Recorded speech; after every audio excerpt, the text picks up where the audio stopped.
ഒരിക്കലും നടക്കില്ല എന്ന് വിചാരിച്ച എന്നാൽ അൺഎക്സ്പെക്റ്റഡ് ആയിട്ട് നടന്ന ഡ്രീം മൊമെന്റ് ആണ് കേട്ടോ ഈ കാണുന്നത്. കുറച്ച് ദൂരത്തു നിന്നാണെങ്കിലും കാണാൻ പറ്റിയല്ലോ എന്നുള്ള സന്തോഷമാണ് കേട്ടോ ഉള്ളത്. അപ്പൊ കഴിഞ്ഞ കൊല്ലമൊക്കെ ഗംഗയില്, അതായത് വാരണാസിയിൽ ഗംഗ ആരതി നടക്കുന്ന സമയത്ത് ഒരുപാട് ആഗ്രഹം ഉണ്ടായിരുന്നു കേട്ടോ അത് നേരിട്ട് കാണണമെന്ന്. വീഡിയോസും ഒക്കെ കാണുമ്പോൾ കാണാൻ പറ്റില്ലല്ലോ എന്നുള്ള സങ്കടം കൂടി ഉണ്ടായിരുന്നേ. അപ്പോഴാണ് ഈ വർഷത്തെ നിലാ ആരതി കാണുന്നത്. അത് കണ്ടപ്പോൾ തൊട്ടേ കാണണമെന്ന് നല്ല ആഗ്രഹം ഉണ്ടെങ്കിലും ഇത്ര പെട്ടെന്ന് കാണാൻ പറ്റുന്നുള്ളത് വിചാരിച്ചില്ല കേട്ടോ. എന്തായാലും അത് നേരിട്ട് കാണുന്ന ഒരു എക്സ്പീരിയൻസ് വേറെ തന്നെയാണ്. അപ്പൊ നമ്മുടെ മലപ്പുറം ജില്ലയിലെ തിരുനാവായ ക്ഷേത്രത്തില് ഭാരതപ്പുഴയുടെ നിലാനദിയുടെ തീരത്ത് വെച്ച് നടക്കുന്ന കുംഭമേള കാണാനാണ് കേട്ടോ ഞങ്ങൾ ഈ പോകുന്നത്. അപ്പോ എത്രയോ വർഷങ്ങൾക്ക് ശേഷം നടക്കുന്ന കുംഭമേള ആയതുകൊണ്ട് തന്നെ നല്ല തിരക്കുണ്ടാവുന്നുള്ളത് പറയേണ്ട ആവശ്യമില്ലല്ലോ. അത്രയും തിരക്കായിരുന്നു കേട്ടോ. പിന്നെ നമ്മൾ റീൽസ് കണ്ടതും പിന്നെ ഓരോരുത്തർ പറഞ്ഞതും വെച്ച ഐഡിയ മാത്രമേ ഉണ്ടായിരുന്നുള്ളൂ. അല്ലാതെ ലോങ് ആയതുകൊണ്ട് തന്നെ ഈ ഒരു സ്ഥലത്തിനെ പറ്റി കൂടുതലൊന്നും അറിയില്ലായിരുന്നു കേട്ടോ. അതുകൊണ്ട് തന്നെ കുറച്ചധികം ഞങ്ങൾ ഇത് കാണാൻ വേണ്ടിയിട്ട് കറങ്ങിയിട്ടുണ്ടായിരുന്നേ.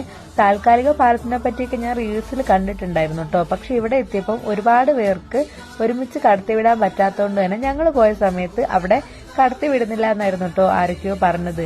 പിന്നെ ഞങ്ങൾ ഏത് വഴി ഈ ആരതി കാണുന്നറിയാൻ വേണ്ടി കുറെ അങ്ങോട്ടും ഇങ്ങോട്ടും ഒക്കെ നടന്നു. അമ്പലത്തിന്റെ താഴെ നിലാനദിയുടെ തീരത്ത് വെച്ച് നമുക്ക് നിലാരതി കാണാമെങ്കിലും ഏകദേശം 1 കിലോമീറ്റർ ഡിസ്റ്റൻസ് ഉണ്ട് കേട്ടോ. അപ്പോൾ ഓപ്പോസിറ്റ് സൈഡാണ് വരുന്നത്.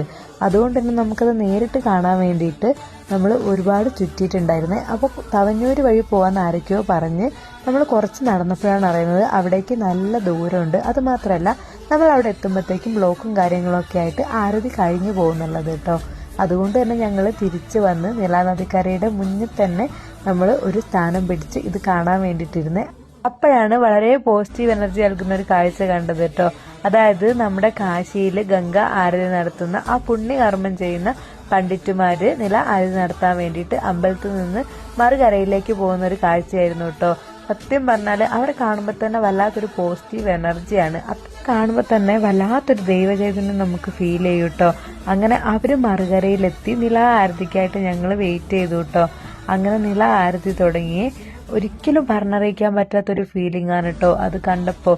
പോകണമെന്ന് ആഗ്രഹിക്കുന്നവർ എന്തായാലും നമ്മൾ പോയിട്ട് കാണണം. നമ്മളെ മനസ്സിനെ അത്രയും റിലാക്സ് ചെയ്യിക്കുന്ന ആ ഒരു മന്ത്രങ്ങളും എല്ലാം നമ്മൾ കേൾക്കുമ്പോൾ നമ്മൾ വേറെ ലോകത്തിലേക്ക് പോകും പോലെ തോന്നിയേ. നമുക്ക് നേരിട്ട് അടുത്തിരുന്ന് കാണാൻ പറ്റാത്തൊരു വിഷമം ഉണ്ടെങ്കിലും നേരത്തെ പറഞ്ഞ പോലെ കാണാൻ പറ്റിയല്ലോ എന്നാണ് കേട്ടോ ഞാൻ വിചാരിക്കുന്നത്.